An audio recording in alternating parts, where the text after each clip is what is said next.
ભાજપ કોથળામાંથી બિલાડું કાઢવા માટે જાણીતું છે. આ જ રણનીતિ તેમણે વર્ષ 2017માં યોજાનારી વિધાનસભાની ચૂંટણીને લઈને કરી છે. હાર્દિક પટેલની ગુજરાત વાપસી બાદ પાટીદારોને રીઝવવા માટે ઋત્વિજ પટેલને યુવા મોરચાનો સરતાજ પહેરાવ્યો છે.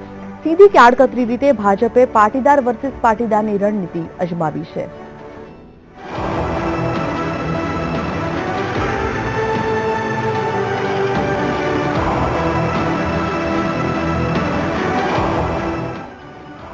પાટીદાર અનામત આંદોલનના કારણે બીજેપીના પરંપરાગત પાટીદાર મતદારોનો કેટલોક વર્ગ તેનાથી વિમુખ થયો છે, જેમાં સ્વાભાવિક રીતે જ આંદોલન સાથે જોડાયેલા યુવા વર્ગ સૌથી વધારે છે.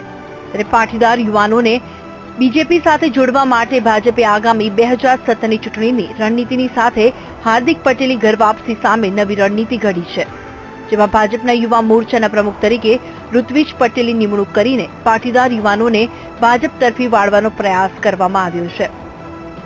ગુજરાતનો પ્રદેશનો અધ્યક્ષ છું, એટલે સમાજના તમામ વર્ગના યુવાનો અમારા કાર્યકર્તા છે અને પાટીદારો પણ કાર્યકર્તા છે. આ પાર્ટીના પ્રદેશના અધ્યક્ષ પાટીદાર છે, યુવા મોરચાના અધ્યક્ષ પાટીદાર છે, તમે જિલ્લા પ્રમુખો ગણો તો એ કેટલા બધા પાટીદાર છે. એટલે પાટીદારો ભારતીય જનતા પાર્ટીથી કે ભારતીય જનતા યુવા મોરચોથી વિમુખ થયા છે, તો એ વાત ભૂલ ભરેલી છે. પાટીદાર અનામત આંદોલનના પ્રભાવ હેઠળ યોજાયેલ સ્થાનિક સ્વરાજ્યની ચૂંટણીમાં બીજેપી તરફ પાટીદારનો રોષ પરિણામોમાં જોવા મળ્યો હતો. હવે હાર્દિકની ગુજરાત વાપસી બાદ અનામત આંદોલન ફરી એકવાર ઉગ્ર થવાની શક્યતાઓ જોવાઈ રહી છે. ત્યારે પાટીદાર યુવાનોએ ફરી એકવાર બીજેપી સાથે જોડવા માટે બીજેપી મોવડી મંડળ દ્વારા મહત્વપૂર્ણ નિર્ણય લેતા ઋત્વિજ પટેલની તાજપોશી કરવામાં આવી છે. જે સંભવિત રીતે થનાર નુકસાનને રોકવા માટે લેવામાં આવ્યું હોવાનું સ્પષ્ટ થઈ રહ્યું છે. જો કે આ બાબતે હાર્દિકનું શું કહેવું છે, આવો તે પણ જાણીએ. દેખો, પહેલા તો ઋત્વિકભાઈને અભિનંદન આપીશું કે નવનિયુક્ત પ્રમુખ બન્યા છે, પણ વાત એ છે કે સમાજ પર જે અત્યાચાર થયો છે, નો ડાઉટ એ પ્રમુખ બન્યા છે, તો આશા રાખીશું કે આ મુદ્દે વિનંતી કરે સરકારને, અપેક્ષા રાખીશું કે સમાજના હિત માટે ત્યાં તે રજૂઆત કરે.